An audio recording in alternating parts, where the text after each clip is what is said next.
It's so satisfying getting that chop and hearing that loud crack. It's so satisfying hitting that double stomp and hearing the as the air leaves their lungs.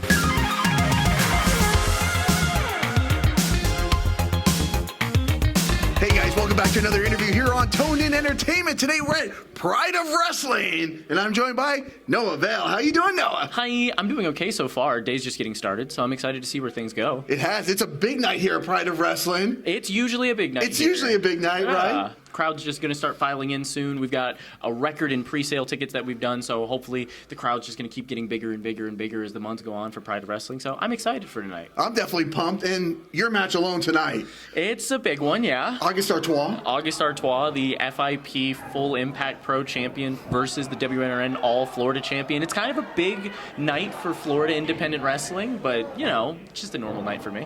Just a normal night for you. Now, I did watch one of your recent matches that you had a couple weeks ago. I was hoping to go to that particular show. It was at the Establishment. Ah, yes. Young against Mikey my boy, Spandex. Mikey Spandex. That was a banger of a match, let me tell you. Thank you. I do the best that I can. Mikey is somebody that at a very early part in my career was like somebody, I guess you could say, that I, like, in a sense, kind of looked up to. He kind of helped me out a little bit, gave me one of my first sort of out-of-training bookings. So being able to kind of come back now fully formed as I am and be able to kind of push him now that he's back on the independents, having had his stint in the Great Beyond, was a very fun experience for me. Now let's talk about the BW 500. Now, I did read on your caption that you told your therapist that you said, you know, that your therapist said that's great, but you said it's good, but you're not satisfied. I am a disaster of a perfectionist when it comes to myself. The old saying is that you are your own biggest critic, right? And that doesn't change for me. When it comes to things like that, I'm always kind of pushing the envelope because I feel like I'll get bored, right? So I'm like, how do I get the top 100? And then when I get to the top 100, how do I get top 50? And then at that point it's top 10, and then it's 1, and it just keeps going, you know? The mountain, as I've heard said by the great and glorious T-Pain, you can pedal to the top of the hill, but the thing they don't tell you is that there's another hill. Very well said, yes. But that's the good thing. You shouldn't be satisfied or complacent, and Noah Vale is definitely not satisfied or complacent. Never in my life. To us watching, we get excited when we see all of you, you know, rise to the top and hit those higher numbers year after year. So curtain back, I always tell people, whenever I'm doing this, and I kind of keep it close to my chest, I always work harder because I think about those accolades at the end of the year. So I'm always thinking about the BW 500, I'm always thinking about the QWI 200, and I'm sort of just like, well, how is this going to look in that little blurb that they write about me at the end of the year? How many things do I want them to have to bullet point in this? How big do I want this paragraph? And how much of a pain do I want it to be for Brian at the end of the year when he has to write about all the great accomplishments from the Madam of the House to Vale? Brian, let's start writing up those accomplishments now here in April. It's going to just keep getting longer. I'm so sorry. Please forgive me.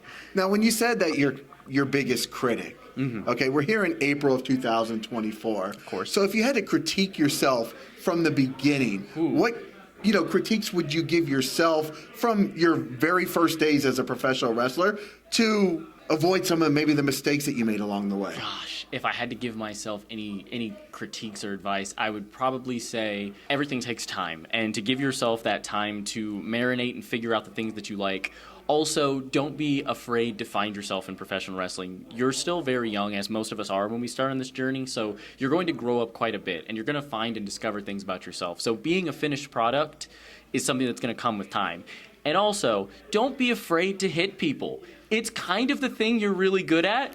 Double knee everyone in the back of the head. They will not get back up after that. I've never stepped foot inside the ring, okay? Are you sure? Is that something that you're interested in? Okay, well, I mean, I'm down to help you out in a match or something. I'm gonna keep this microphone that. Isn't just a microphone. I'm gonna keep you to that. If August if he starts acting a little funny, I'm gonna expect a microphone. You know, Jim Cornette had the loaded bracket. This just doesn't put a couple weights right in here. Hey, these mics are pretty heavy. You know, just saying.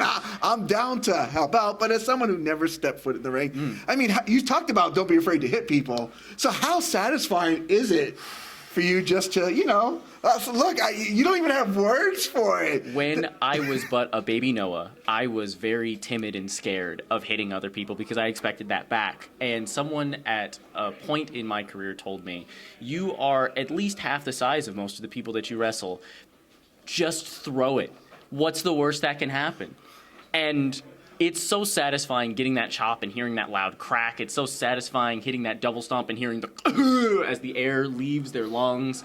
Maybe it makes me a little bit of a sadist, but you know what? Nobody gets into this business without having something a little bit wrong upstairs. I mean, that makes the fans a little bit of a sadist as well, too, because we enjoy it. And a lot of people do enjoy it when I hurt people. It's a strange occurrence, but professional wrestling does bring together a lot of sick puppies, and you know what? I'm the sickest puppy of them all. Oh, I like that a lot.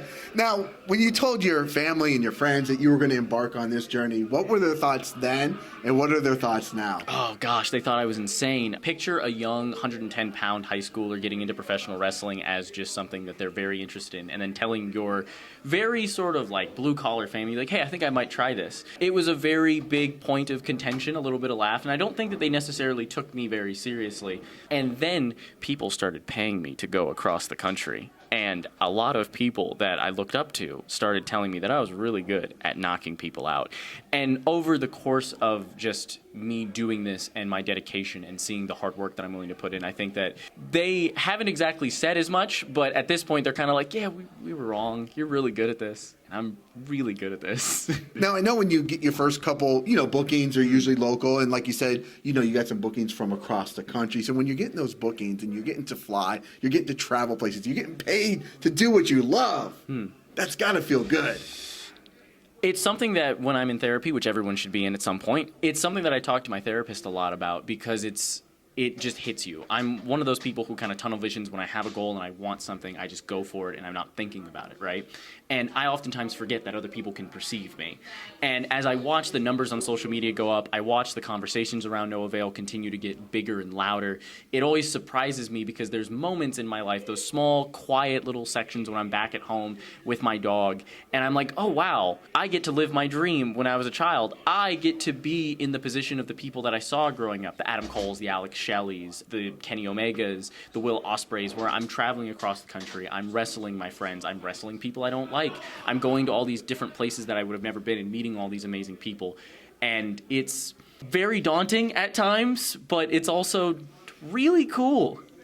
I think it's really cool. Yeah, we're waiting to be flown across the country to do some events as well. Fingers too, crossed right? that it happens. Fingers crossed Right. that you guys are booked and busy and that everyone pays full rate and you get a decent hotel that isn't an Airbnb. That's for sure, right? We want those good accommodations, right? Like no Motel 6s. Please. No, we don't accept Delta that. only, actually. No Spirit and Frontier here. We're American airline girlies here. Okay. We're not paying $70 for our luggage either. Not in the slightest. Come on now. That is one of my biggest anxieties. I recently had a flight. I was on American Airlines. They overbooked the flight, and they were like, hey, guys, at a certain point, we're going to have to start taking people's bags and checking them. I had a connecting flight in Charlotte that before I ended up back here, I was in... Which is probably like a 30-minute layover on top of that, right? I was so anxious because it's my gear. It's thousands of dollars worth of gear. It's my makeup. It's everything that is the No Avail experience. And I'm just like, if they lose my bag, I'm on the plane. I'm already drawing up the new gear because I'm thinking like, well, I'm going to have to get the claim. That's thousands of dollars right there. That's a whole new set of gear. I'm like, you know what? I got some things in the back that I've been wanting to get for a little bit. Let me just text my gear maker before I have to put my phone in airplane mode just on the off chance. Nerve-wracking. Nerve-wracking. This is not an easy thing for me to show up looking like this on every show, going across the country. This takes a lot of effort and energy and a lot of experience in packing suitcases. I would prefer to have all my accoutrements when I get there so that I'm not missing a mask or my lipstick or something dumb like that. Yeah, you don't got time to go round up stuff out in the wild. No. And everything I get.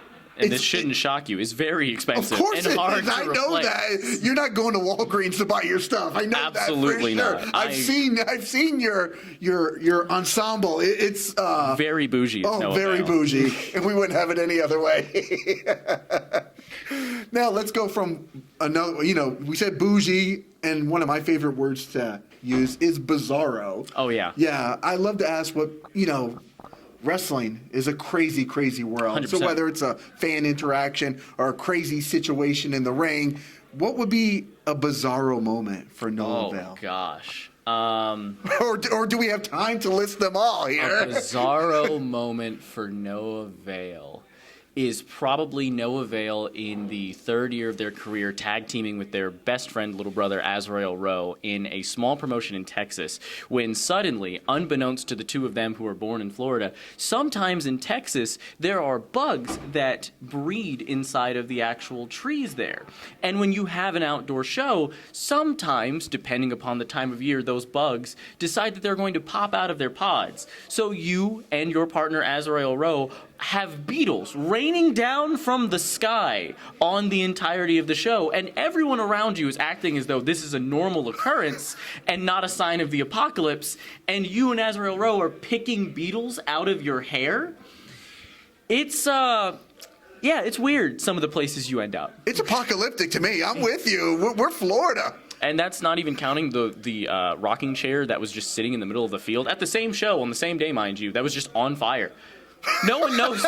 We didn't see anyone start the fire. We didn't see anyone running away from the fire. It was just a chair on fire in the middle of nowhere. And nobody thought twice about it? Not at all. We're an hour somewhere outside of Houston. Okay. It was, Texas is a weird place. Well, thank you for that Bizzaro moment. Can't wait to go back.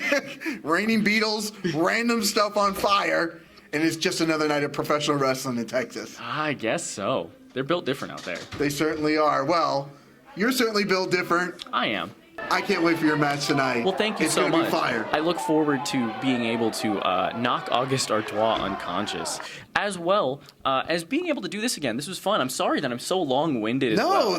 You're easy to talk to. It's much appreciated. I do my Yes. best. Yes. I'm not going to lie. Fan of the show. I watched some of the interviews. I'm not going to lie. Some of my contemporaries